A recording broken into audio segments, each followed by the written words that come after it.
Well. Look who it is. Fucking nobody. I know I have been away for the past few days, but hey, I've been working. Working my ass off for Lumen. Basically, I got a job to pick cotton, and since then, Mr. Milchick has been tightening the leash upon me. Pretty fucking ironic, innit? Anyways, I haven't managed the time to make this quality content that I make on a daily basis.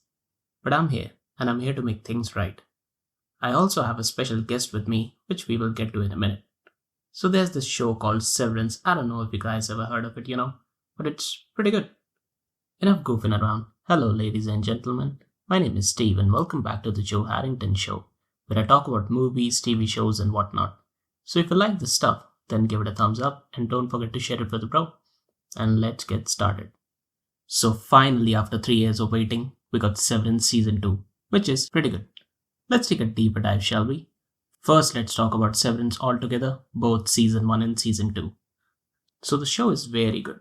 It shows us a future where there is a procedure called severance, which can create a barrier between an employee's personal and work memories. As the story progresses, we get to see how these characters end up in this state where it's almost like their innies and outies are completely different persons. The MDR department gets curious of who are they sleeping with outside work, so they try to escape the back rooms, and that's what entire Season 2 is. Now that we know what we are dealing with here, let's discuss what's good and what's bad. The show does wonders in terms of cinematography, like the shots and camera movements are absolutely fantastic. That Gemma episode in Season 2 is everything. Derek from Zoolander did a fantastic job on the direction of these episodes. Not to mention that along with this great camera work, we have great actors like Adam Scott and Mr. Milkshake to spice things up. The character of Mr. Milkshake is literally my favorite in both the seasons. That guy is a literal embodiment of the word intimidation. Dude has this cold gaze which he uses to threaten these severed employees. Also, the guy dances really well. Plot-wise, I like Season 1 better. Sure, Season 2 also has a really good plot, and some episodes are out of this world, but it fell short in terms of pacing and character development. Like, what the fuck are Bert and Irving up to? After drowning Helena in episode 4, Bro spent all of his time simping for an old man who just fucks off in a train at the end of the series. Now, getting to my major issue here with the season is what in the actual Obama is reintegration. Like, this woman drilled a literal hole in Mark's skull and poured Gatorade in it for absolutely nothing. That shit was literal garbage and totally irrelevant. Speaking of irrelevance, I just remembered we have a guest here. VK!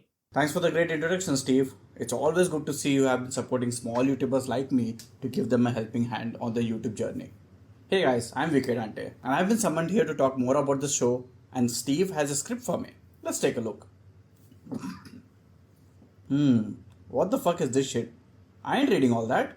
You know what? Fuck you, Steve. Since you asked nicely, I'll do it anyways. Okay, the reintegration subplot did not go anywhere and felt like a huge waste of time. It was like minutes of tomfoolery, kind of like watching a VKDante video.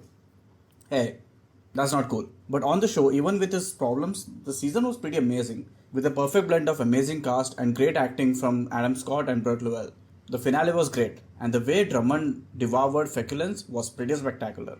My rating for the show would be somewhere around 9 out of 10. I had a really great time. Speaking of time, your time is up, man.